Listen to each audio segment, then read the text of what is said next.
Buenas noches, señor Solano. Sí, profesor, estoy presente. No lo escucho. ¿Escucha bien? Buenas Hablar noches. fuerte, dígale. Hable fuerte que no lo escucho. A ver. Está bien, voy a alzar el volumen para que pueda Ya, escuchar mejor. para podernos escuchar bien usted y yo. Sí. Ya, ahí creo que... Sí, ahí está bien, ahí lo escucho bien. Bueno, entonces, primero quería decirle que me disculpe que no lo pude atender el jueves porque estaba con un resfriado fuerte, incluso con la garganta que no me permitía hablar, así que ese fue el motivo por el cual no pudimos ese día reunirnos, pero hoy día lo estamos haciendo. Así que para ir al grano, vamos a examinar todos los documentos. En general están bien, salvo pequeños detalles que vamos a comenzar con el artículo científico. Después que hayamos terminado de revisar el artículo científico y el estado de la cuestión, yo le plantearé algunas recomendaciones, ¿ya? Algunas recomendaciones. Entonces vamos a comenzar con el artículo científico. Tengo acá a la vista. Este trabajo lo he revisado exhaustivamente. En total tiene 25 páginas. ¿Me escucha, no? Sí, profesor. Ya. Sí. Sí, acá le he puesto, ¿no? Al final de la página 25 le digo, para que ya usted tenga una idea, le digo, su artículo científico está coherente y preciso. Solo hay algunos aspectos que necesitan ser esclarecidos. Cierta parte, el punto y coma es el signo de puntuación que hay que usar más, ¿no? Es decir, ese es los aspectos que vamos a ver. Entonces, comenzamos en la primera, entre la cultura de todos los emocionales del ser humano. En la página 1 no hay ninguna observación, todo está correcto. En la página 2, cuando usted comienza con la introducción, en la segunda línea debe haber, en vez de coma, un punto y coma. Ese es uno de los aspectos, diríamos, que a lo largo del trabajo he hecho, me ha parecido pertinente hacer esa observación. Dice, en una relación de ser de forma ambivalente, el sujeto es su cuerpo, su mundo y su situación. Y por eso él tiene la posibilidad de cambiar o transformarse. Ahí debe haber un punto y coma. Es decir, coma, renunciar a su proyecto actual y apostar por otro más auténtico o permanecer en lo mismo, ¿no? Como dice usted, es decir, es otra idea, otro matiz, eso hay que marcarlo más como el punto y coma. De hecho, en el siguiente párrafo usted ha usado bien el punto y coma, ¿no?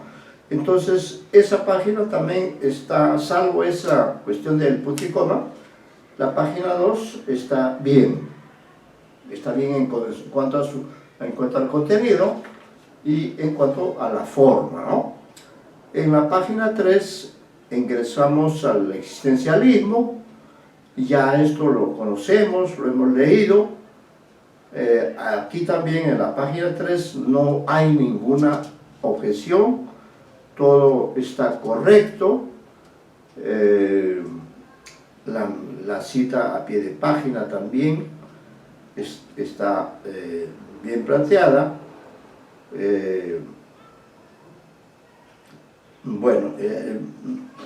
Habla usted de la influencia de Heidegger en Sartre, ¿no? Vamos a ver, en la página 4, allí sí, otra vez en la segunda línea, dice usted, según la cita, podría pensarse que esta filosofía de la existencia oscila entre un realismo por el en soi, en sí, y un idealismo por el pour soi, para sí, una filosofía de opuestos. Ahí debe ir punto y coma, punto y coma. Sin embargo, ¿no?, en el existencialismo se da un tránsito del estudio del ser al estudio de la existencia. Ya, ese párrafo está bien. En el siguiente párrafo, igual debe haber en la tercera línea, cuando dice conductas y pasiones capaces de revelarnos la relación del hombre y del mundo. Punto y coma, y no como, sino punto y coma, porque usted está anunciando ahí alguna de esas conductas que son la angustia, la mala fe, la vergüenza, ¿no?, entre otras, como dice usted. Sí. Luego, en esa misma página 4 en la que estamos, en la tercera línea también debe haber un punto y coma. Vaya usted a la segunda línea, dice, pues la nada, ¿no?, hay una coma, pues la nada es la presencia perpetua en nosotros, punto y coma. Es decir, coma, ¿no?, ya me escuchó, punto y coma, es decir, coma, siguiendo Sartre, la condición necesaria es que la nada infeste al ser, ¿no? Terminamos la página 4, está clara, conforme. Luego en la página 5, sí, también todo está conforme, el contenido, la relación, ya estos son cuadros que conocemos. Estamos en la página 6, conceptos del existencialismo sartreano. Comienza usted a hablar de la angustia. Pasamos a la página 6. Allí, por consiguiente, la angustia. En la página 7, estamos en la página 7, vaya usted a la tercera línea. A la tercera línea que dice las amenazas del prestamista, etc., 1972, página 76. Ahí debe haber un punto seguido, porque dice, por lo cual, coma, puede sostenerse que la angustia es el hombre mismo, pues al convertir la existencia en conciencia de ser, en el ejemplo, conciencia de una resolución anterior. Esa parte está un poco oscura para mí, cuando usted dice, por lo cual puede sostenerse que la angustia es el hombre mismo. Hasta ahí entiendo. Pues al convertir la existencia en conciencia de ser, en el ejemplo, conciencia de una resolución anterior, es decir, el contenido subjetivo de una determinación, el individuo deja de ser ese pasado de las buenas decisiones o intenciones que él es. Esto es lo que me parece en el ejemplo, conciencia de una resolución anterior. ¿Podría usted esclarecer eso? Sí, profesor. El rótulo inicial es la angustia ante el pasado. Entonces, en este sentido, el hombre convierte su existencia en una conciencia del pasado, una conciencia anterior, en la cual él había... Conciencia de una resolución anterior, ¿no? Sí. Ya, es decir, el contenido, ya, subjetivo. Ahora estamos en la página 8. La página 8, en el primer párrafo, que viene de la página anterior, aquí también le pongo entre paréntesis esta parte final, dice, página 8, así pues esta, se supone que se está refiriendo a la libertad, así pues esta se manifiesta por la angustia como una obligación permanente de rehacer el yo libre. Es decir, si los posibles son angustiosos, es porque deben ser mantenidos por mí. Eso quisiera también una pequeña aclaración en la página 8. La libertad se expresa por la angustia en esta antropología filosófica. Entonces, el hombre está obligado a decidir, a ejercer su libertad, a tomar una acción que significa recrearse a cada momento. Y eso apela a posibilidades, y toda posibilidad es angustiosa, entonces, porque tiene que ser mantenida, tiene que ser constante en cada momento, a cada acto. La angustia es algo permanente en el ser humano, ¿no? Es permanente cuando de alguna manera tiene que ser actualizada constantemente, porque el hombre quiere ser libre. Correcto, ya. Ahora, en la mala fe, en el siguiente ítem, 3.2, allí también debe haber, vaya usted a la 1, 2, 3, a la cuarta línea que dice, voy a leer desde la línea 3, dice, lo cual implica que uno puede ser su angustia en la forma del, comillas, no serla, coma, algo así como un poder de negación en el seno mismo del hombre. Allí le sugiero dos cuestiones. Primero, ponga punto y coma, pero agregue usted a la oración agregue la preposición a, es decir, debe decir a tal poder. Sartre lo denomina mala fe. ¿Ya? Agregue usted una preposición. A tal poder, a ese poder, Sartre lo denomina la mala fe. ¿Me escuchó, no? Sí, está bien. Ya, sí, correcto. Sí. Ya. Entonces, con eso ya pasamos a la página 9. En la página 9... bueno, acá en la página 9, en la tercera línea, donde dice usted llevaría al estadio de la conciencia, dado que tal conducta indicaría en efecto la inflexión. Ese en efecto debe estar entre comas, la intraestructura de la conciencia, ¿no? Eso es lo que, en efecto, entre comas, ya. Ese párrafo entonces también lo he leído, está bien. Luego, cuando usted habla de la vergüenza ante la mirada del prójimo, ojo, estamos en la página 9. Usted dice, el tercer modo existencial es el para sí referido al otro.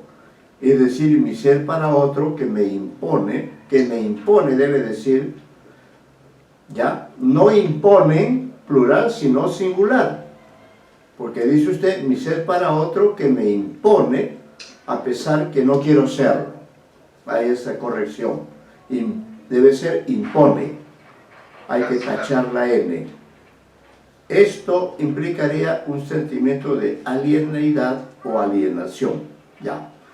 Acá es una cita, dice una cita sartreana, es decir, una cita de Sartre, mi ser para otro es una caída a través del vacío absoluto hacia la objetividad. Eso es una afirmación, ¿no?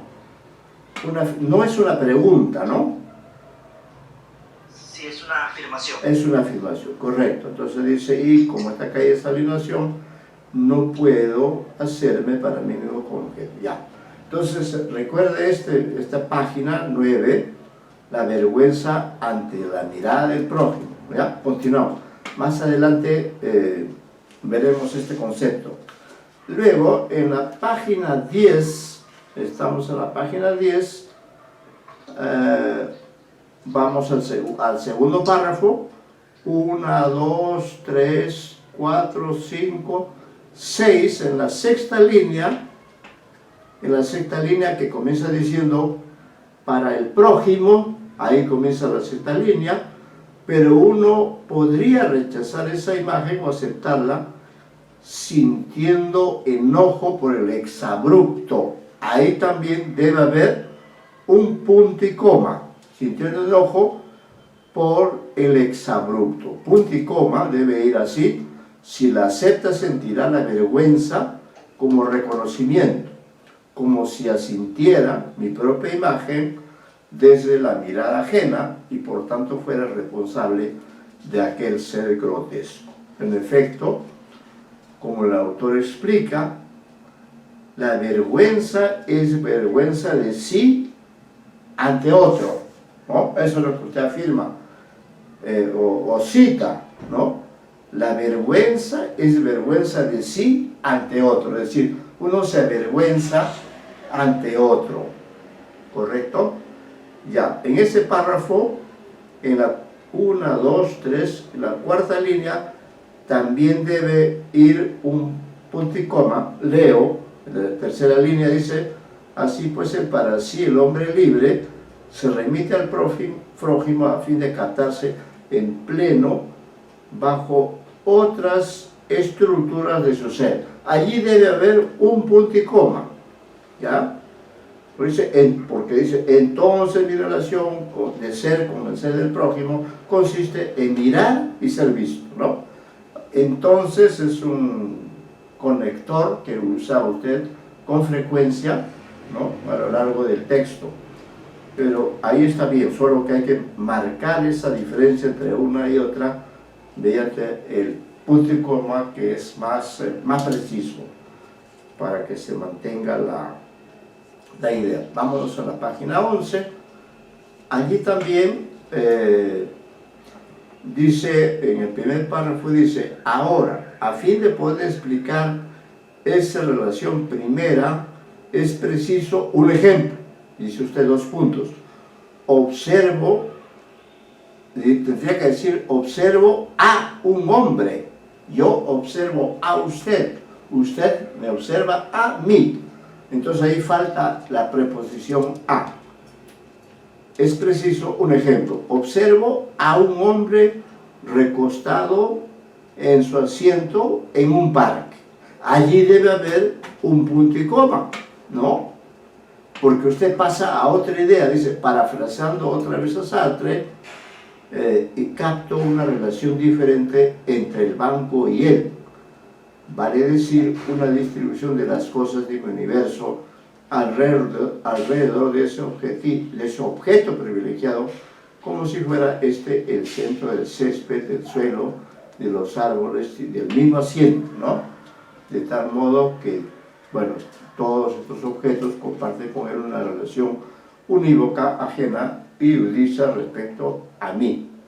Ahí en ese párrafo también dice, así cuando él nos mira, se da la aparición del prójimo en nuestro universo que se reorganiza en su entorno. Allí otra vez un punto y coma, y porque luego usa usted el conector. Entonces dice, este establece sus propias distancias y relaciones, ¿no? Eso está allí, ¿sí? Ahora, en esa página, en la misma página 11, vamos a ver en ese párrafo que comienza diciendo así, al descubrirse el objeto, etc. Vamos a la 1, 2, 3, 4, a la cuarta línea de ese párrafo, dice, de ahí que, pone usted comilla simple, de ahí que ser visto por el otro significa, siguiendo Sartre, un hecho irreductible, vale decir, la relación concreta y cotidiana, porque frecuentemente el prójimo nos mira. Ahí debe haber un punto y coma también. Ergo, la siguiente variable sartreana consiste en el sentido de la mirada ajena. En esa misma página, yo pongo acá que usted esclarezca un poco, porque no llego a captar toda la significación. Dice, De ahí que al sentirnos mirados, la atención se trastoca y termina reduciéndose o desviándose la atención, ¿no?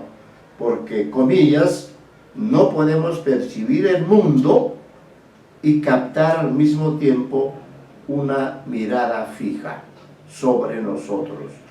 Ha de ser una cosa o la otra. Esto significa que una mirada que se posa sobre nosotros produce la conciencia de ser mirado. Por tanto, la mirada se presenta como un intermediario que me remite a mí mismo, a mi cuerpo, mis conductas o acciones, y ante todo a mi alienidad. Está bien, ahora sí ya comprendí después de la lectura, entonces ese párrafo también está coherente. Vamos a la página 12, el existencialismo en Latinoamérica. Allí también en la segunda línea de arriba, cuando usted dice por ello, coma, él inicia por ser nada y solo será después de hacerse. Punto y coma ahí, punto y coma.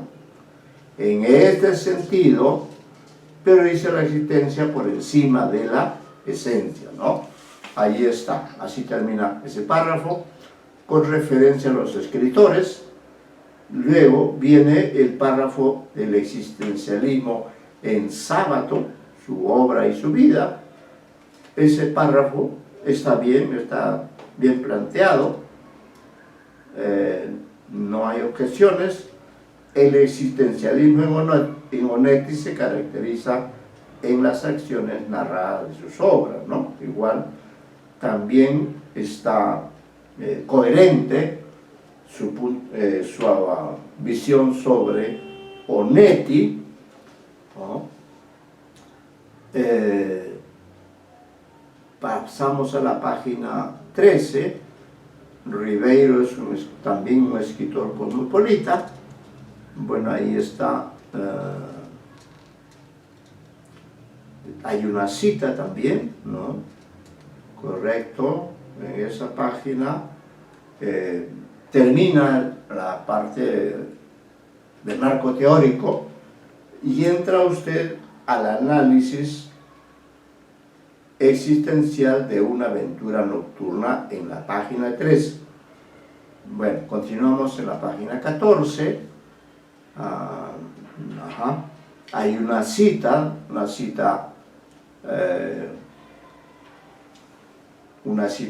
del cuento Una aventura nocturna. Se supone que está revisado y ha transcrito tal cual, ¿no? Luego dice, en el siguiente párrafo dice, una lectura profunda, se percibe el conocido núcleo de los relatos de Ribeiro, que elige el instante decisivo de una vida expuesta como una unidad vivida en una estructura lineal. En efecto, aquí ¿cómo es Eliana? ¿Cómo debe decirse? ¿Delinea o delinea? Delinea, ¿no? Entonces, ahí dice, en efecto, aquí se delinea, debe poner una tilde en la I. Aquí se delinea. Y corresponde a una tilde porque es una palabra esdrújula, ¿no? Porque ahí tenemos dos sílabas. Aquí se delinea la figura del personaje, ya. Correcto, todo está bien ahí. Pasamos a la página 15. Estamos en la página 15. Usted cita a Valero, el paseante que callejea sin destino prefijado, ciertamente con una ilusión,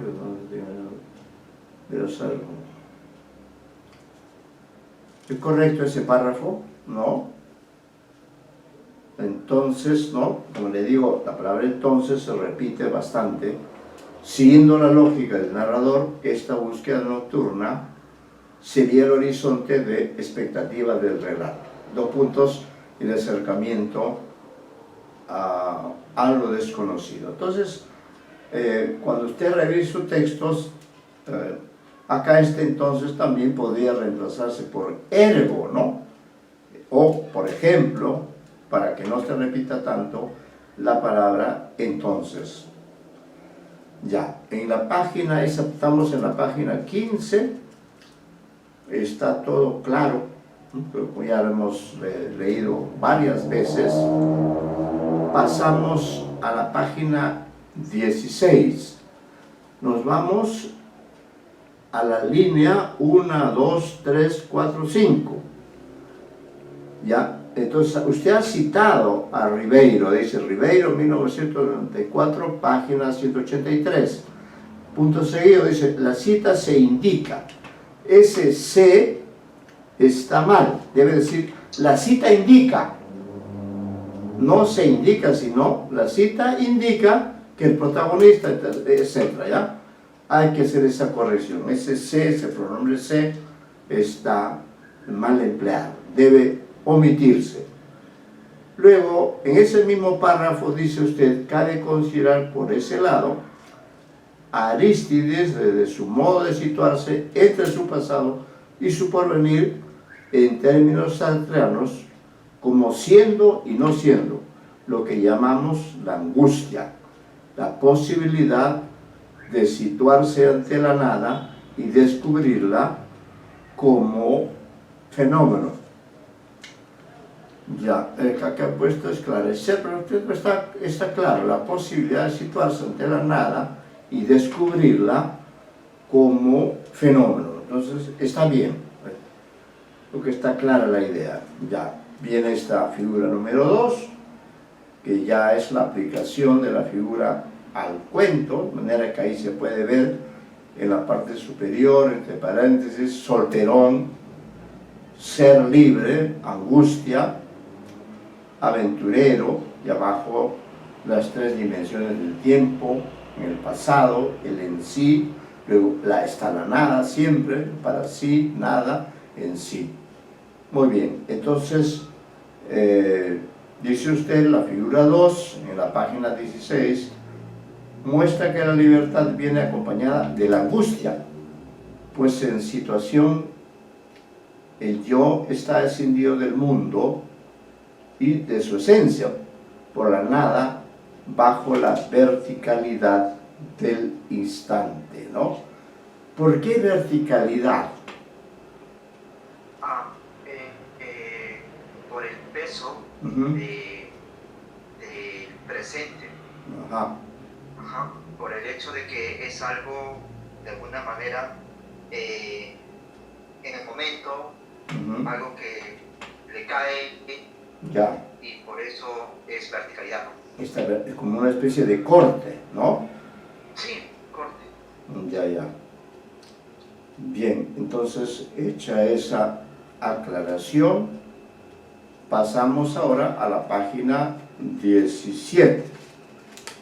En la página 17, que continúa con el análisis, que está bien planteado el análisis con las categorías sartreanas. Está bien la página 17, no hay ninguna observación. La página 18 tampoco, ¿no? Obsérvese que la comunicación le devuelve la confianza a Arístides, ¿no? Permitiéndole tomar conciencia de su otra posibilidad, la vuelta a casa. Pero el siguiente enunciado, bueno, sí, está bien esa página 18, no hay ninguna objeción, todo está coherente, todo está claro. Está claro que él quiere fungir como seductor, no siéndolo, tal como usted lo dice en el párrafo final de la página 18. Ya, acá estamos en la página 19.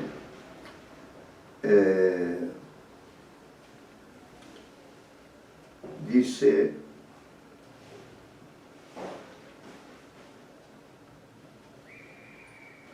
usted dice en su primera oración del primer párrafo, dice: por lo demás, libar alcohol, bailar, compartir cigarrillos y sonrisas ¿no son acaso señales del deseo?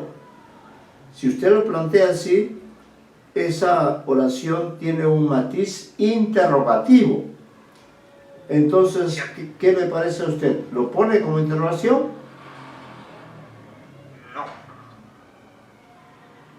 Es que usted dice, no, por lo demás, libar alcohol, bailar, compartir cigarrillos y sonrisas, ¿no son acaso señales del deseo?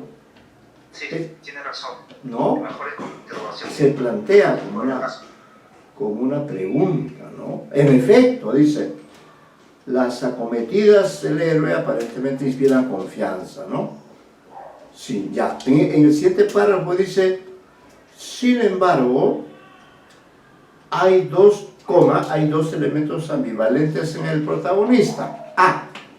Los efectos del alcohol estimulan su vanidad y su deseo por su pareja en tanto objeto de placer, y además B. Su yo no escatima burlas de su ser pasado, ser en sí sólido y distante que él mismo es. Como acá en esta parte hay una repetición excesiva del su, mi sugerencia sería que cuando usted dice en la tercera línea, los efectos del alcohol estimulan su vanidad, y en vez de decir su deseo, yo creo que usted podría también poner allí el deseo por su pareja, ¿no? Porque hay excesivos su yo, su ser pasado. Esa es una sugerencia. ¿Qué le parece? Sí, está bien. Ya, entonces asumimos eso, ¿ya? Estamos en la página 19, en la página 20, también está coherente, claro.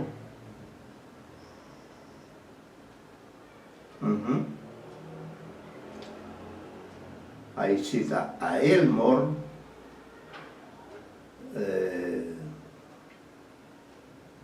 ya, en esta página 20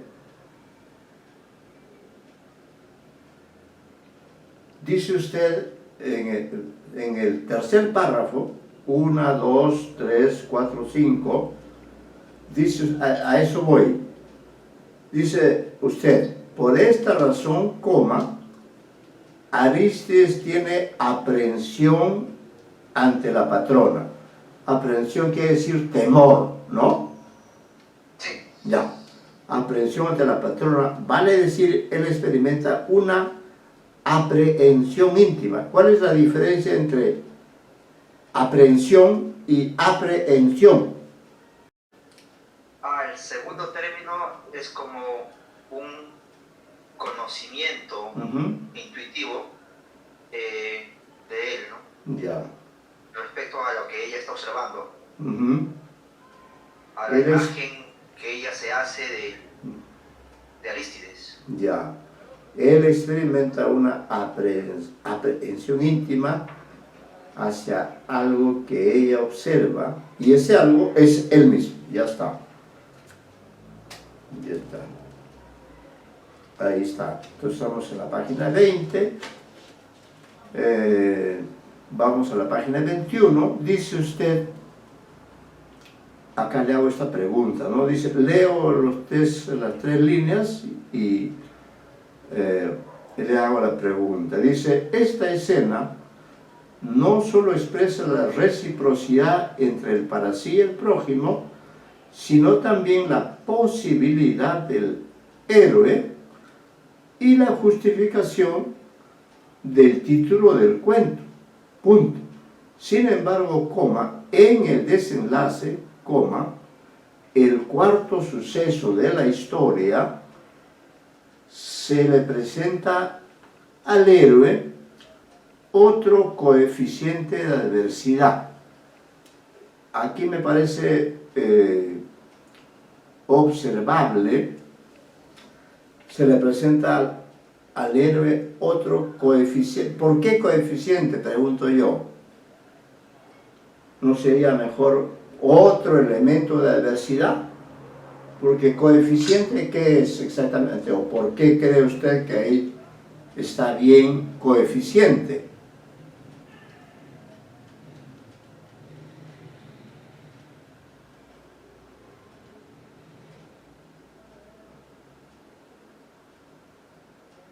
Porque coeficiente tiene un sentido más bien numérico. Otro coeficiente de adversidad. Como un desafío. Pero ¿por qué coeficiente? ¿Qué quiere decir usted al usar coeficiente? Otro coeficiente de adversidad. ¿No sería mejor decir otro componente de adversidad, otro elemento o otro factor de adversidad? ¿Ya? Sí, sería válido. Sí, factor, ¿no? Sí, otro factor de adversidad. Ya está. Entonces ahí se transcribe el diálogo entre los personajes, el sobresalto de Arístides de ver una treintena de mesas. También, como tiene usted razón, el lector también tiene un sobresalto, ¿no? Por el giro de la aventura. Muy bien, esa página 21 está bien, el clima del cuento vuelve al héroe consciente de sí mismo, está bien todo el análisis, ya lo hemos visto varias veces, así el prójimo se convierte en un no, en negación del ser en sí ideal de Arístides. Después de Arístides debe haber un punto y coma. Después de Arístides, punto y coma, dice, es por ello que él se arranca al engaño y estrella contra el suelo no solo el macetero, sino también su ideal sueño de solterón pobre, que había albergado durante gran parte de su vida.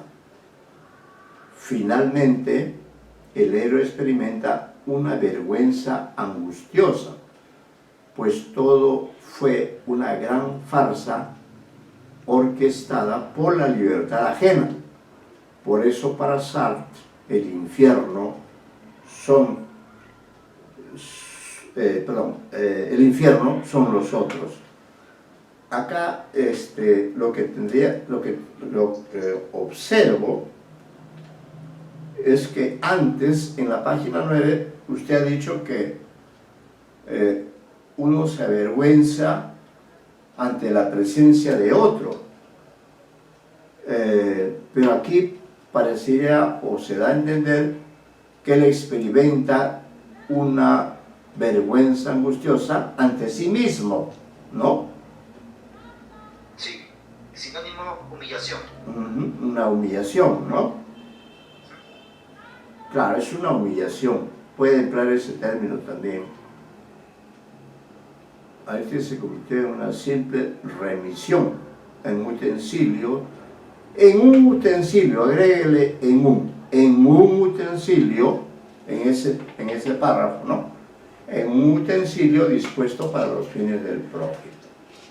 Muy bien, en el siguiente párrafo, sí, también la tercera línea, dice la patrona en tanto objeto, pues a la hora de convertir su deseo en realidad, la patrona en tanto objeto se encuentra con la negación de esta, punto y coma.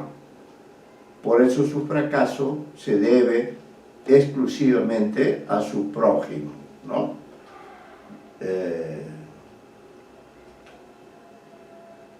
Ahora usted en la cita 10 dice, frase de Garzán, personaje central ahora, a puerta cerrada, ¿no? Eso de a puerta cerrada también tiene que ver con, en el cuento, con que Arístides se encuentra con la puerta cerrada también, que es el nombre de una obra de Sartre, ¿no? Y Sí, hay una correlación. sí, está bien planteado. El infierno son los otros. Muy bien, en cuanto a las conclusiones, está una, está bien, la número 2 también. Pasamos a la página 23, donde también la conclusión 3 también es correcta, ¿no? Este último significa que el próximo es el tercer éxtasis del para sí. Entonces, sí, pues, ¿no? Ribeiro comenzó o nos hizo conocer a Arístides como un hombre frustrado, y a través de toda la acción que ocurre en la aventura nocturna, o una aventura nocturna, allí se ratifica, es decir, el narrador hace que el lector a través de la observación, a través de la puesta en escena, se confirma, se comprueba que Arístides se ha visto frustrado. Eso es, ¿no? Ribeiro tiene esa técnica de anunciar a veces algo, como en este cuento, que anuncia las características que el lector no conoce, ¿no? Entonces el cuento de lo que se encarga es de ratificar que aquello que le dijo en principio el narrador se ha confirmado en el plano de la acción. Bueno, ese es el artículo, está todo conforme,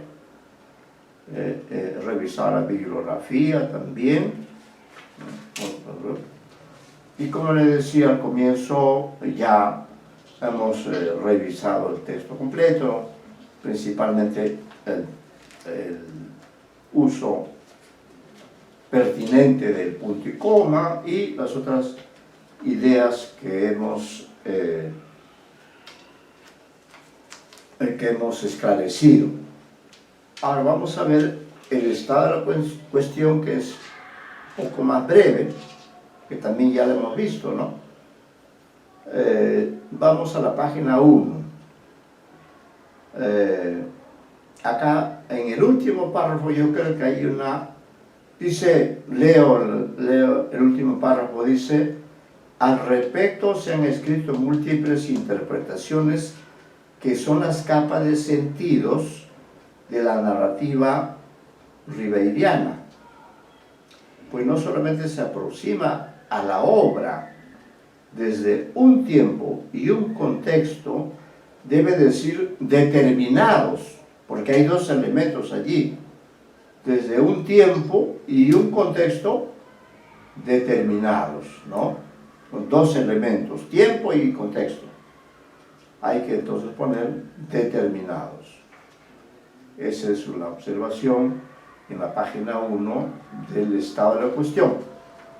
En la página 2 no hay observaciones, cita incluso usted lo que dice Ribeiro acerca de su obra, está todo claro, coherente,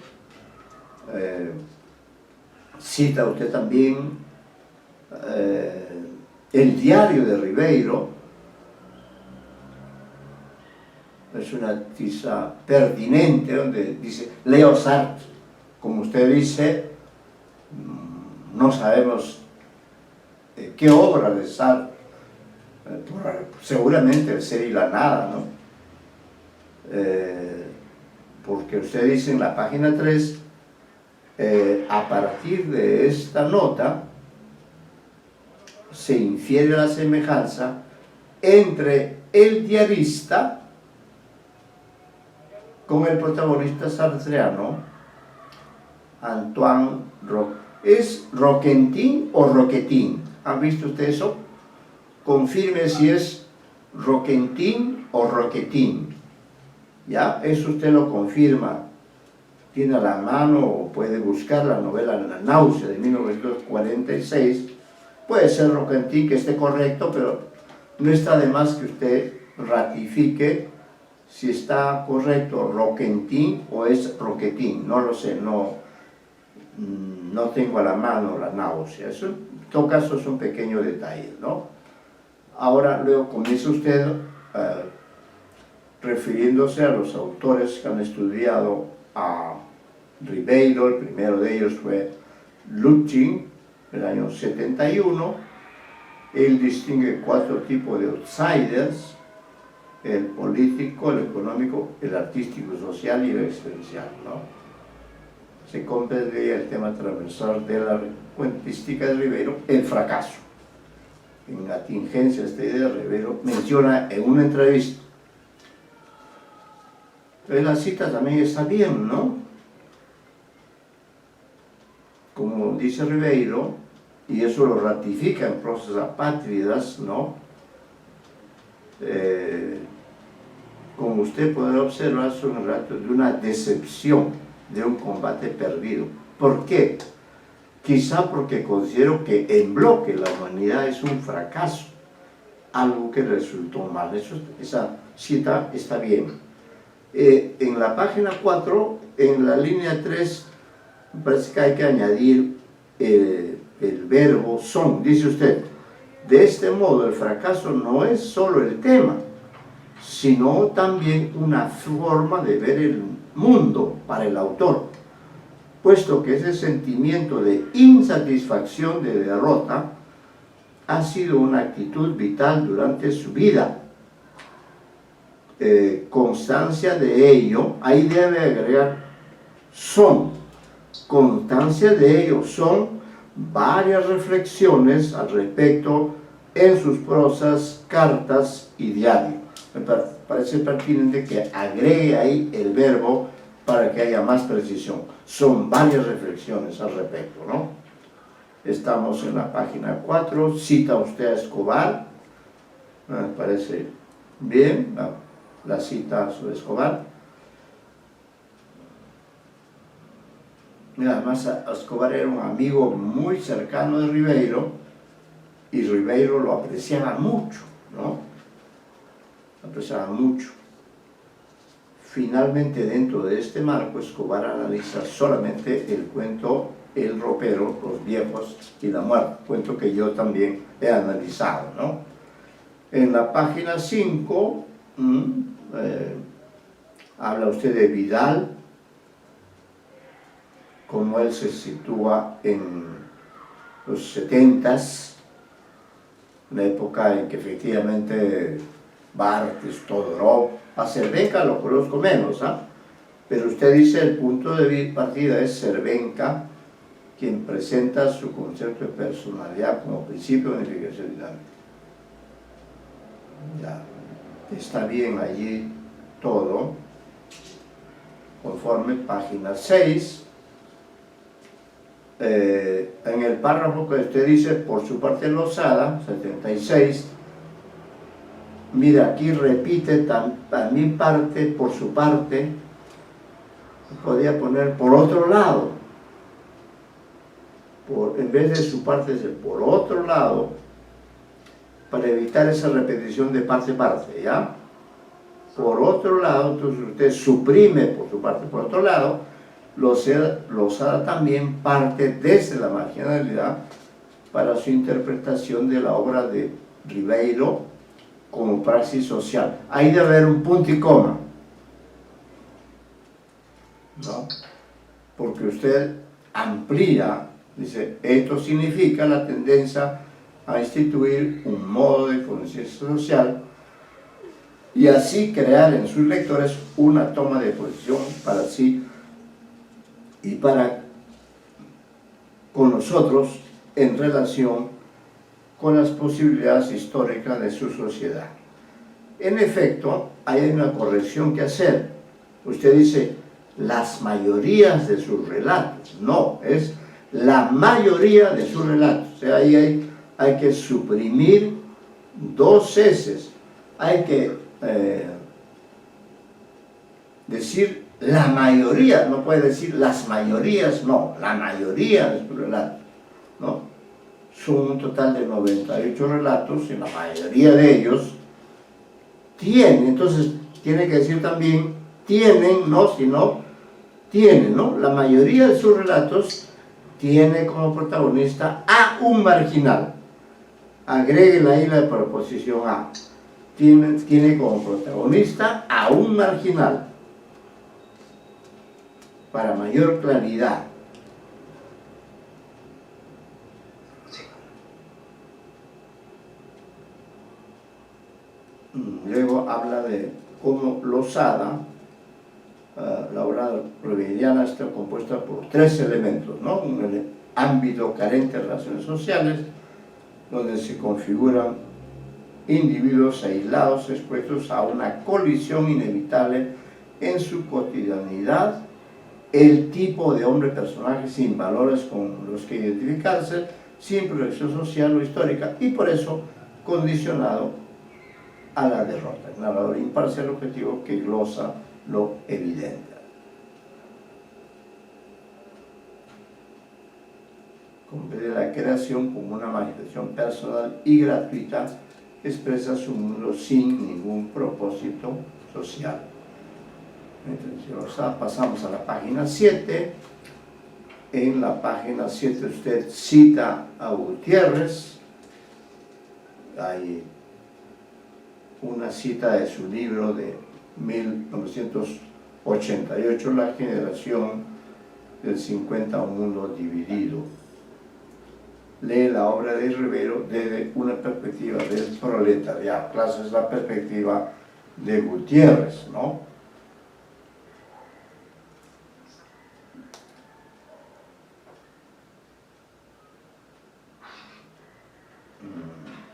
También la cita, la página está bien. En la página 8, en la tercera línea también debe haber un punto y coma.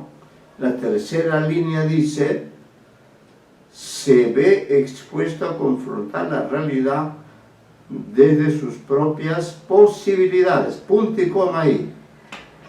Entonces, otra vez aparece entonces, o ergo, el plano interior del personaje se impone el contorno por el hecho de que la situación le solicita una respuesta inmediata. Seguimos ahí en ese párrafo. En efecto, como la perspectiva subjetivista y existencial de Ribeiro ha sido, dice usted, flanco de críticas por no adoptar una línea social de izquierda. Yo creo que debe decir blanco de críticas, no flanco, sino blanco de críticas.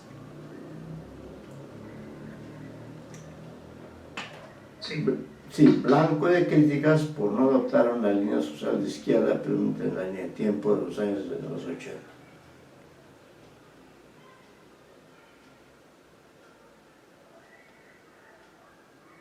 Ya, está bien esa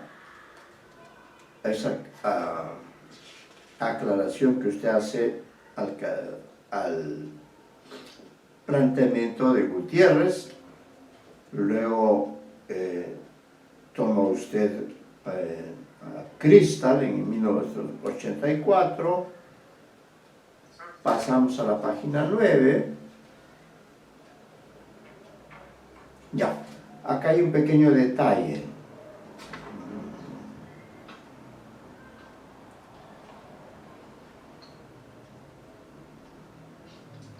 A ver. Luego pasa a ver, esta idea se interpreta la visión del mundo de los bajos culturales, y eso porque desde la visión se podía explicar las contenidas de conciencia subjetivo de los protagonistas.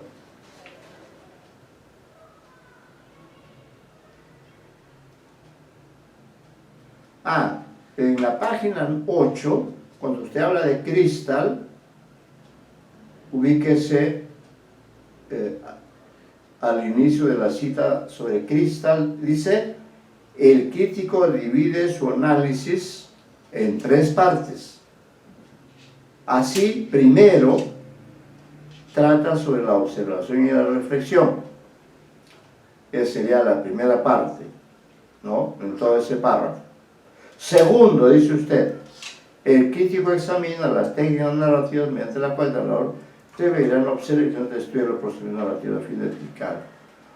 Esta idea se vincula ya, pero entonces, por eso le pregunto acá, ¿y cuál es la tercera parte de la propuesta de Krista? Tendría que agregar en ese párrafo, ¿no?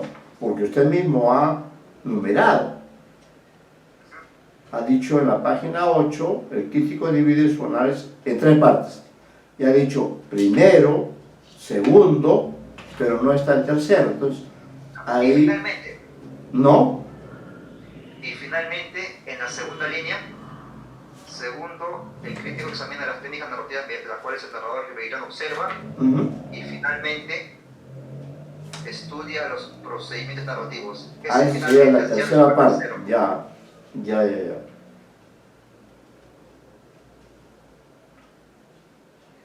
hace alusión a la ideología, la visión escéptica, plasmada por Ribeiro. Ya. Muy bien, entonces ahora vamos con Higgins. Aquí hay un pequeño detalle. Dice, cuando habla de Higgins, dice usted,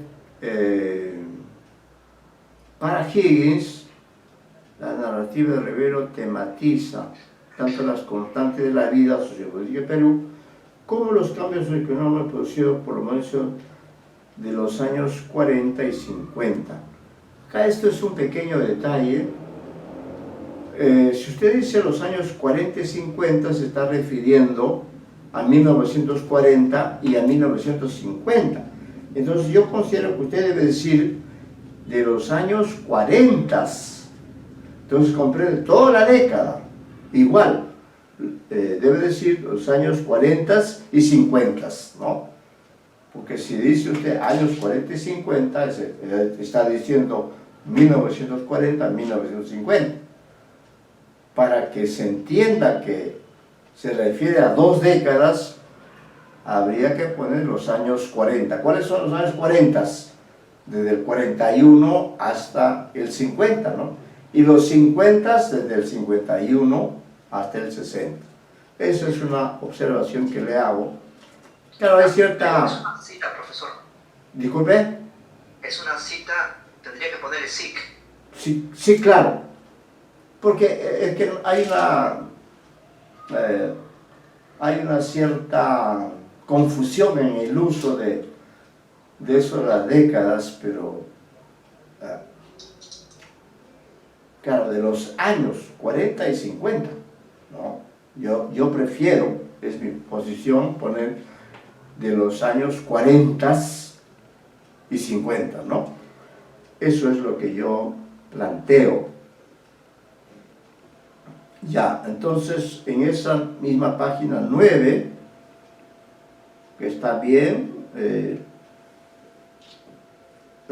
luego dice, terminan frustrados e incapaces de sobreponerse a las circunstancias propias en una sociedad en vías de modernización. Punto y coma. Punto y coma. Por consiguiente, como al decir de Higgins, sufren una crisis de identidad al no poder adaptarse a su situación.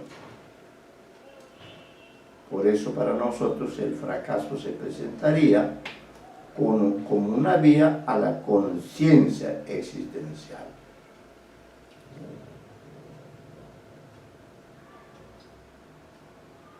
Acá cita usted a Higgins, ¿no? Sí. Pero él dice, está caracterizado no tanto por la angustia, como por el desencanto irónico. Y luego usted agrega, esta última idea tiene disonancia con la hipótesis de esta tesis, porque se centra en darle importancia simbólica al desenlace de los cuentos y no al momento culminante en que cada personaje toma su decisión en una determinada circunstancia, vale decir, en el instante preciso de la confrontación entre lo que son y lo que les gustaría ser.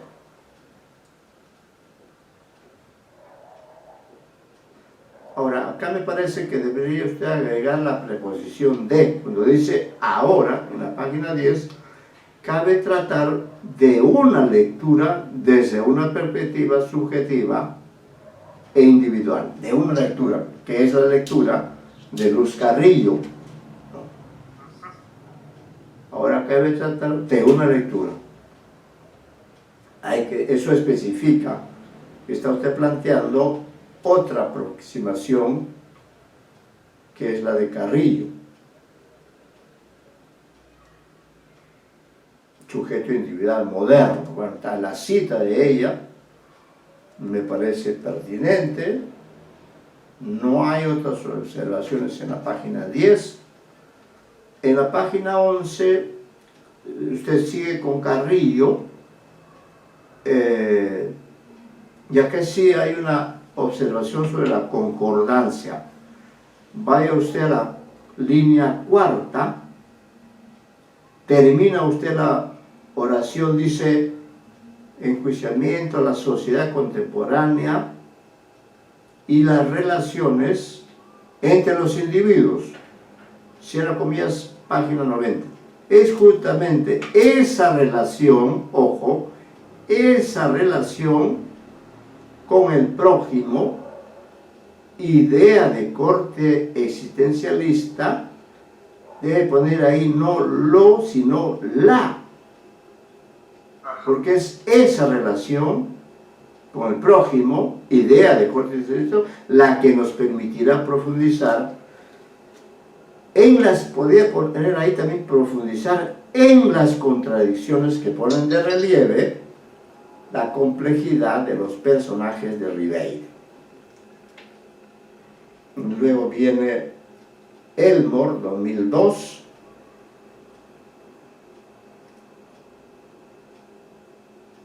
Correcto, seguimos con Elmore en la página. Así pues, dice usted, hay una influencia indirecta del existencialismo en los primeros cuentarios de Ribeiro, y eso porque la mayoría de los cuentos escritos entre 1952 y 1931 conjugan el neorrealismo con la indagación existencial de los excluidos. Ahora, hay que tener cuidado acá con esto de las fechas, porque Ribeiro tiene la costumbre, creo que la mantiene en la mayoría de sus cuentos, de poner una fecha al final del relato. Dice París, 11 de noviembre de 1952, por ejemplo, ¿no? Pero no sé si en todos, no sé si en algunos cuentos simple y llanamente no ponen ninguna fecha. Ahora, esa fecha es la fecha en que se supone termina la revisión, da por concluida la creación de ese relato, pero la fecha de publicación es otra. Entonces hay que distinguir entre la fecha de fin de la escritura, que está en el texto de Ribeiro, y la fecha de publicación, que necesariamente tiene que ser posterior al de la fecha de la escritura. Por eso hay que tener cuidado, ¿no?, de eso. Hay que ver si él pone o no la fecha, como repito, es la de fin de la escritura, y ya luego usted examina un cuentario, un libro de cuentos, y ahí descubre usted otra fecha, ¿no? Es decir, vamos a decir que pone 1961 a un cuento, pero ese cuento, publicado en un libro, aparece 3 años después, por ejemplo, ¿no? Eso es lo que quería que usted tenga en cuenta. En la página 12 cita usted a Navascués, que es un buen aporte. Está bien la página 12 de Navascués. 2009, en la página 13, también todo está conforme. Navascués es un autor importante. Hay coherencia allí. Está bien, la página 13, o en la página donde usted habla de Paloma Torres y los desenlaces, ¿no?, de recursos terminativos propuestos por Kunz, el desenlace trágico, el aparente final abierto y la comparabilidad contrastiva. Son recurrentes en los finales de la competencia. Ahora, estos tres recursos terminativos conllevan a un cuarto recurso común y omnipresente en los finales de Ribeiro: la toma de conciencia por parte del protagonista. Esto ya sería un cuarto recurso, ¿no?, que se suma a los tres que se anuncian. Sí. Ya. Por último, la crítica de referencia esboza una conexión antropológica del final con la filosofía de Ribeiro, el escepticismo.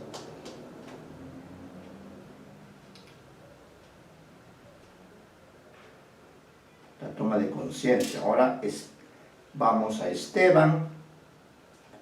Es un enfoque comparativo entre Mario Vargas Llosa y Ribeiro, ¿no? Sí, te habla de... Este libro trata de los dos, de la historia de la amistad y la enemistad, ¿no? Bueno, es un libro interesante el de Esteban. Ha plasmado usted sus ideas en la página 15. Sí, pues es verdad que no, mientras los ribeirianos se encuentran descentrados y son víctimas, sí, su incapacidad para la lucha, no tendría que haber acá, porque está puesto SIC acá, porque es una cita de Esteban. Tendría que revise el texto de Esteban. Son víctimas de su incapacidad para la lectura, tendría que decir, pero si lo ha puesto así, solamente sin el de, lo deja así. Revise por si acaso esa página, ¿no?, que es la página de Esteban, las páginas 34-35, dice: los de Vargas Llosa son seres decididos, tengan o no coordenadas existenciales o resortes morales. Esteban 2.16.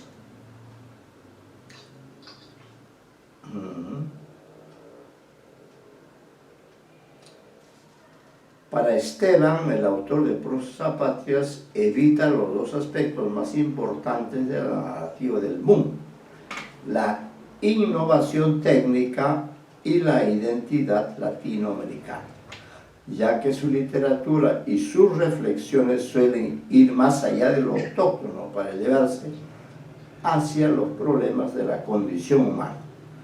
En efecto, su formación clásica, su experiencia de nómade o nómada, ¿no?, su escepticismo, las contradicciones reales, lo habrían llevado más allá de la problemática particular de una persona. Ahora bien, ascender tendría como fin a Teresa Sereno. Así es, página 16. La otredad en la tesis de Ribeiro, ¿no? La otredad es una constante en los cuentos de Ribeiro. La representación artística y de la otredad fue la preocupación fundamental en sus cuentos. Como un ente o otrificador por naturaleza. Para él, otrificar, convertir en marginales, excluidos, segregados a los otros hombres a través de la dominación, es casi una necesidad vital, ¿no? Es un otrificador. Muy bien. En función de lo planteado, las siguientes teorías de la otredad la subalternidad, el marxismo, el postmodernismo y el existencialismo. De ahí él retoma el doctor Lupkin acerca de los diversos tipos de outsider, clasificar los 98 cuentos de Ribeiro, ¿no? Según sus dimensiones: la economía social de la otredad, la cultura de la otredad, la existencialidad de la otredad, la que integra lo económico y lo social. Así pues se aplica que a todos los siglos de la religión. Constante en los límites existencial, salida que desemboca en la angustia, ¿no? Página 17. Ya, en la página 17, vaya usted al último párrafo de la página 17. Ahí hay un par de correcciones. Dice usted, se quiere con ello significar que el aprendizaje progresivo del escritor se consolida en Europa, aproximadamente, agregue usted ahí, aproximadamente en 3 décadas de residencia. Esa precisión es importante, aproximadamente en 3 décadas de residencia. Dado que Ribeiro indagaba la idiosincrasia de sus sociedades y aquí experiencias del mundo, acá usted pone aperturando. Yo preferiría que usted ponga abriendo. Omita el aperturando, porque como decía Alonso Cueto en una oportunidad, si aceptamos aperturando, también habría que admitir cerraturando, ¿no? Entonces mejor decir abriendo, es más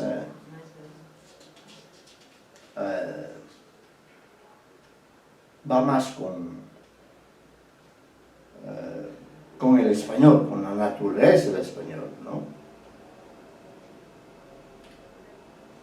Ya, página 18, ahí termina.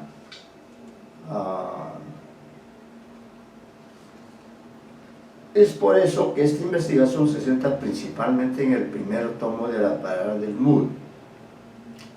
Cierta cantidad de relatos, ahí le falta una D. En la página 18, en la 4ª línea dice, la palabra del mudo, cierta cantidad de relatos, le falta la preposición de.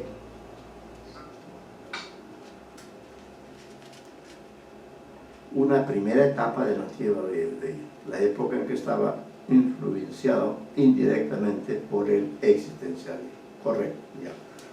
Ahí termina entonces la revisión de...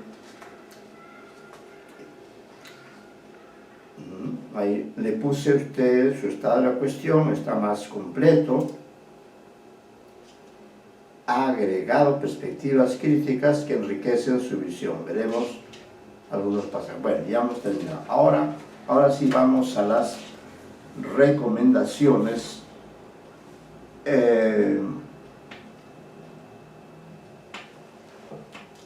Acerca de su investigación.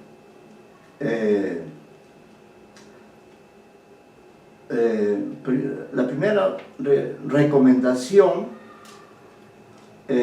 sería que usted cita 2 libros míos, el del 2010 y el del 2020. Pero yo tengo un tercer libro sobre Ribeiro que se publicó en el 2014. Se llama El mundo de la literatura. Entonces ahí, por ejemplo, hay información sobre los cuentos que Ribeiro publicó en revistas y nunca bueno, de ahí escogió algunos, que son los que yo analizo en ese libro del año 2014. Entonces ahí usted podrá revisar, como es mi tesis, bueno, también está como libro, editado por Editorial Cátedra Vallejo. Ahí tiene usted una visión sobre varias obras de Ribeiro, vale la pena que lo consulte, para que tengan claro que Ribeiro, como le digo, comenzó su actividad de escritor en la década de los 40, publicó 5 o 6 cuentos, y cuando publica ya en forma de libro, deja de lado a esos cuentos, que nunca los publica, ¿no? Entonces es bueno que usted lea esa primera parte para que sepa cuáles son esos cuentos que nunca fueron publicados. Sin embargo, posterior a la muerte de Ribeiro, esos cuentos sí se han publicado, ¿no? Pero ya esa es decisión de los editores. Ya ahí usted no tiene nada que hacer. Ya, esa es la primera recomendación, que usted revise mi libro y ahí vea sobre todo esa primera parte.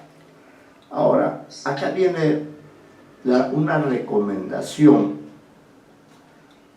pensando, diríamos, en el jurado que va a analizar su tesis. El problema que podría presentarse, señor Solano, es que, y yo mismo ahora lo veo así, que no es suficiente trabajar con un solo relato de 98 que tiene Ribeiro. Entonces yo le sugiero, en aras de, diríamos, de un refuerzo de su tesis, yo le sugiero que usted con esas mismas categorías pueda analizar, por ejemplo, el profesor suplente.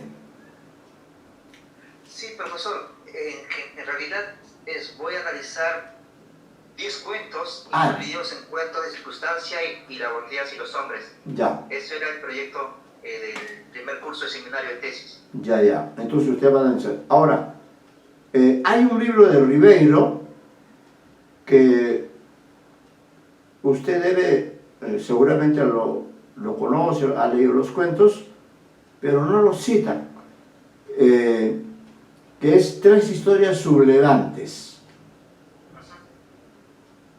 publicada el año 64, el mismo año que Ribeiro publica también Las Botellas y los Hombres, ¿no? Ese mismo año publica Tres historias sublevantes, son 3 cuentos magistrales, son Al pie del acantilado, El Chaco y Fénix. Entonces, no he visto que en algún momento se haya referido a este libro, ¿no?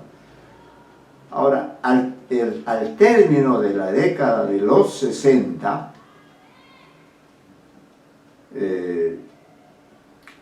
Ribeiro ha acumulado un total de 4 libros.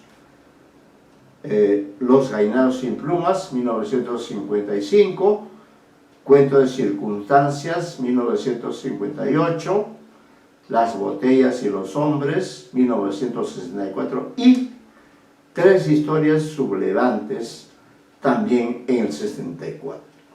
¿Qué ocurre en la década de los 70? Esto es algo que usted debe tener en cuenta. En la década de los 70, Ribeiro decide crear el término o la denominación de la palabra del mudo. Y a partir de esa decisión, lo que hace, en primer lugar, es reunir todos esos libros que ha publicado en forma individual, en forma personal. Esos 4 libros están en el primer tomo de la palabra del mudo, cuyo primer editor es Carlos Milla. Entonces, en realidad, la palabra del mudo es la denominación general de los 4 tomos que publica Ribeiro. Pero a mí ese título no me convence, eso de la palabra del mudo. La explicación que él da es que quiere dar voz a los que no la tienen. No me parece eso. Sobre todo si usted lee, por ejemplo, el cuento del Chaco, va a ver que el personaje habla con mucha claridad. Es decir, no todos los personajes de Ribeiro son mudos, no. Tampoco él no es mudo, ¿no? Entonces, eso de la palabra del mudo no me parece a mí particularmente una buena elección. No la vamos a cambiar, eso está así, pero hay que establecer claramente que esa denominación surge en los años, en la década de los 70, el año 72. ¿No? Entonces, el primer tomo usted va a encontrar en un solo libro los 4 anteriores, porque eran breves, ¿no? Entonces hay que distinguir. Si usted ha trabajado con los libros publicados individualmente o ha trabajado usted con los libros ya reunidos en la palabra del mudo, que primero se publican bajo la editorial de Carlos Milla, pero ya en los 90, y creo que es el año de su fallecimiento o un año antes, mantiene su decisión de llamar a su colección La Palabra del Mudo con un segundo editor que es Jaime Campodónico. Muere él en el 94 y con posterioridad a esa fecha ya aparece por decisión seguramente de los familiares o de algunas personas que intervienen en el proceso de edición, aparece ya en otra editorial, una editorial española, que me parece es Planeta, aparece los cuentos reunidos de Ribeiro en 2 volúmenes, ya no en 4 como fueron las ediciones de Carlos Milla y de Jaime Campodónico. Ahora, otra editorial publica todos los cuentos en 2 tomos, ¿no? Y luego también, no sé si el mismo editor publica a todos los cuentos de Ribeiro en un solo tomo. Entonces se da todo ese proceso de cambio en el plano editorial. Y bueno, y la palabra el mudo está identificada con Ribeiro, pero a mí me parece infeliz esa denominación. Yo la respeto, yo no la puedo cambiar. Y digo que es infeliz porque Ribeiro no es mudo. Un hombre que da constantemente entrevistas, y Jorge Coahuila ha publicado libros de entrevistas, un hombre que siempre estaba respondiendo a entrevistas, un hombre que constantemente publica, no puede ser caracterizado como mudo. Y como le digo, sus personajes también, todos ellos hablan, ¿no? Entonces sus personajes no son mudos. Arístides no es mudo, será quizá un poco tímido, pero habla, como usted lo ha demostrado, ¿no? Entonces, esto quiere decir que usted en su tesis va a analizar 10 cuentos, me ha dicho, ¿no? Sí. Ya, pero tome en cuenta estas observaciones, ¿no? Y claro, ya si usted va a analizar 10 cuentos, ya la situación cambia, porque seguramente usted elegirá cuentos en los que la impronta, la huella del existencialismo es visible, como en una aventura nocturna, ¿no? Entre ellos, por ejemplo, el progreso suplente, como le he manifestado. Entonces, si trabaja usted con un corpus de 10 cuentos, entonces usted podrá hacer más conclusiones, enriquecerá, ampliará su trabajo, pero eso ya será más adelante, ¿no? Ya con... Nosotros hemos terminado el trabajo y esas son las recomendaciones que quería hacer, y bueno, me deja tranquilo que usted va a trabajar con varios textos, ¿no? Y usted tendrá que justificar por qué ha elegido esos 10 cuentos que tienen que ser afines a una aventura nocturna para poder ser analizados desde un punto de vista existencialista y sartreano, ¿no? Entonces tenga también muy en cuenta con qué ediciones ha trabajado usted o con... Yo creo que sería lo ideal que usted pueda revisar los cuentos, los libros publicados personalmente, porque sí ha habido cambios. Por ejemplo, en Cuentos y Circunstancias, que se publica en 1958, cuando hace una reedición posterior, que está incluida ya en los tomos de la palabra del mudo, ahí en Cuentos y Circunstancias, él agrega 2 relatos, es decir, modifica el libro. Si el libro tenía, en la edición del 58, tenía 10, ahora tiene 12. Entonces todos esos aspectos también hay que considerar, y para ello hay que comparar las ediciones, ¿no? Porque claro, el autor sí tiene potestad para hacer, por ejemplo, ese agregado. Pero, como le digo, ya también hay que considerar las ediciones que se hacen en vida de Ribeiro y bajo su autorización, y hay que considerar las ediciones posteriores que ya están hechas pues con otros criterios. En primer lugar,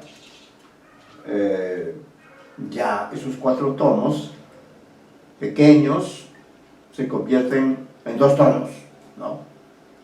Donde se agregan cuentos que Ribeiro nunca había publicado, ni en los libros personales, ni en los 4 tomos. Entonces ya son otras personas, seguramente la familia, más otros editores, quienes deciden, ¿no? Entonces hay una especie de historia editorial de la producción literaria de Julio Ramón Ribeiro. Entonces debe tomar en cuenta esos aspectos para que su trabajo esté de todo punto de vista sólido, y tome en cuenta todos esos cambios que se han producido.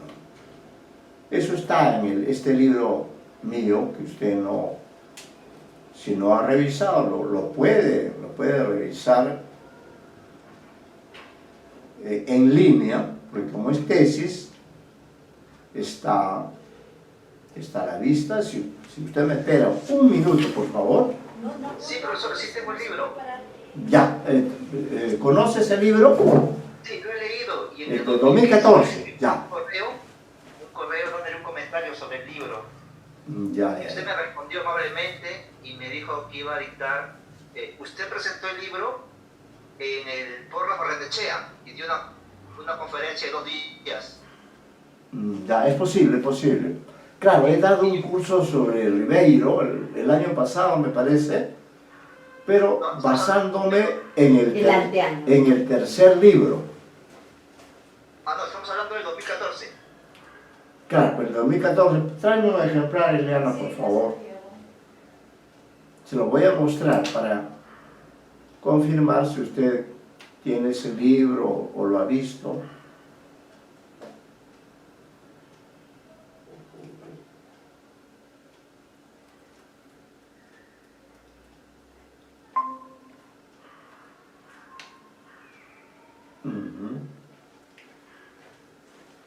Ya. Ahí está, ¿ve? ¿Me ve, señor Solano? Sí, ¿no? Ahí le estoy mostrando el libro. Se llama Julio Ramón Ribeiro, El mundo de la literatura. Ese es el libro. Ahí lo tiene usted, ¿eh? Sí, pues. Ahí lo tiene usted. Así que está bien. Y en la primera parte... ¿ve? Lo he leído 2 veces y hice un comentario, como le dije. Ajá. Le mandé un correo en el 2015. ¿Usted publicó algo? No, pero escribí ¿Vio un comentario? 2 páginas. Sí, 2 páginas escribí y se lo envié por correo. Y usted me respondió el correo de manera amable. Ya. Y me habló que iba a dictar una conferencia sobre García Márquez la semana siguiente. Sí, pues. Sí, lo he revisado y usted hace, como menciona, el análisis de muchos libros de Ribeiro, excepto La botella y los hombres, porque menciona que el análisis de este libro, La botella y los hombres, lo hizo en el libro anterior. Y ya, tal vez es preciso una segunda lectura, ¿no? Sí. Para poder ver lo que usted me menciona. Claro, porque acá dice, el primer libro, Los gallineros sin plumas. El segundo libro, Cuentos circulares. Hay cambios, pues, cambios. Por ejemplo, en Los gallineros sin plumas, siempre hay un narrador omnisciente. Todos los cuentos son neorrealistas. En cambio, en Cuentos circunstancias, 3 años después, ya no. Ya Ribeiro introduce cuentos ambientados en Europa. Usa narradores en primera persona. Combina cuentos realistas con cuentos fantásticos, ¿no? Y ya luego continúa, pues, ¿no? Entonces yo he rastreado el tema literario en los genicios dominicales, por ejemplo, ¿no? Y luego también he rastreado Prosas apátridas, 1975, La casa sutil, 1976, Dichos de Luder, 1989, en el capítulo 3, El mundo de la literatura en solo para fumadores, que es un libro que salió en forma independiente el año 87. Yo trabajé con esa edición y analicé allí solo para fumadores. Sí, pues ahí están los cuentos analizados, ¿no? Solo para fumadores, que es uno de los textos más extensos, ¿no? Ausente por tiempo indefinido, La solución y Té literario.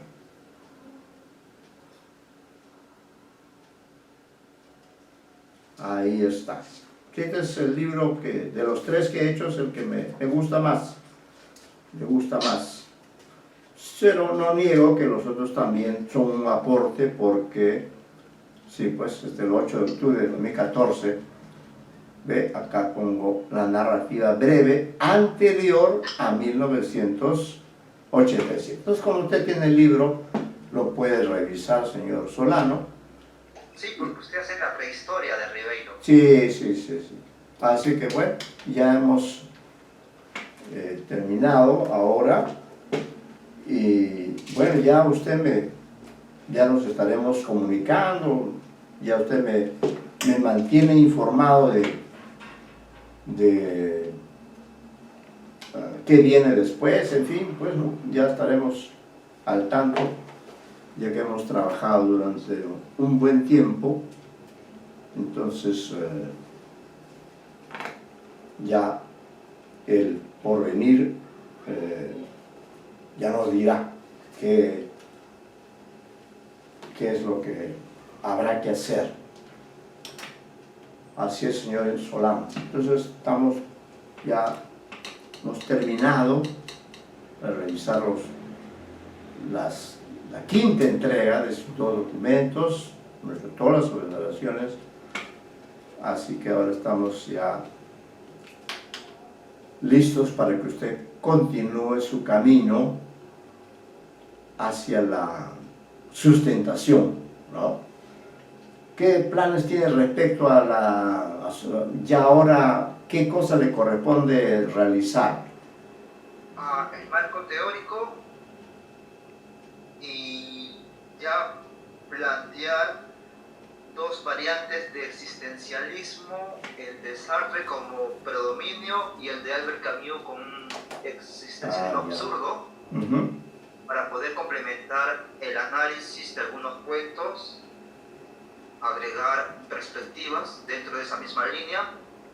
Y bueno, eso creo que lo voy a hacer el próximo año, porque el verano voy a releer los textos que faltan, como su libro, vaya a hacer redondo la cuestión, el estado de la cuestión, redondear el estado de la cuestión. Correcto. Actualizar, ¿no? Actualizar. Sí. Muy bien. Bueno, entonces estaremos en comunicación y ya usted me irá contando pues cómo continúa. Pero por favor, gradúese lo más pronto para que le dé pues un buen final a todo este tiempo que usted ha empleado en estudiar a Ribeiro, ¿no? Y en eso nos parecemos. Yo también he hecho 3 libros sobre Ribeiro y quizá pueda hacer, si el tiempo me da, un 4.º libro, quizá, ¿no? Sus novelas, por ejemplo, quizá, sobre las cuales no he... Bueno, en mi libro del 2014, ahí expongo conceptos sobre su novela Los Genocidios Dominicales, pero no he trabajado. He leído, sí, sus otras 2 novelas, pero quizá me anime a publicar un libro sobre Ribeiro novelista, porque lo que he podido constatar, y quizá usted también, es que en realidad Ribeiro quería ser un gran novelista, porque si usted coteja lo que Ribeiro ha escrito acerca del cuento, ¿no? Donde se incluye su famoso decálogo y otros textos, pero lo que ha escrito acerca de la novela es más amplio, más profundo que lo que ha escrito acerca del cuento, ¿no? Bueno, él quiso ser un gran novelista, creo que no alcanzó esa categoría, es un buen novelista, pero no es un gran novelista, pero donde sí se ha realizado plenamente es con el cuento. La prueba es que desde Ludwig en adelante, Ribeiro ha interesado a diferentes generaciones, ¿no? Así es, señor Solano. Entonces, le deseo una feliz Navidad y que el próximo 2023 usted se gradúe con esta tesis. Así es. Está bien, profesor. Bueno, muchas gracias. También gracias a usted también. Feliz Navidad. Gracias. Y también a la profesora Eliana, feliz Navidad. Haré llegar su agradecimiento. Y bueno, entonces... y una última cosa. Dígame. Si podría remitirme el informe porque me lo va a solicitar el coordinador Mauro Mamani. Ya. Voy a subir al aula virtual. Ya, le vamos a subir... en el aula virtual. Sí, en el aula virtual, sí. ¿no? Sí, en el aula virtual aparecen los informes, los videos. Ya. Ya, eso lo vamos a hacer, no se preocupe. El próximo día ya estamos enviando el informe. Sí. Está bien. Hasta luego entonces, profesor. Así es, hasta pronto, señor Solano. Muy buenas noches. Igualmente. Muy buenas noches. Gracias. Sí. Muy buenas noches.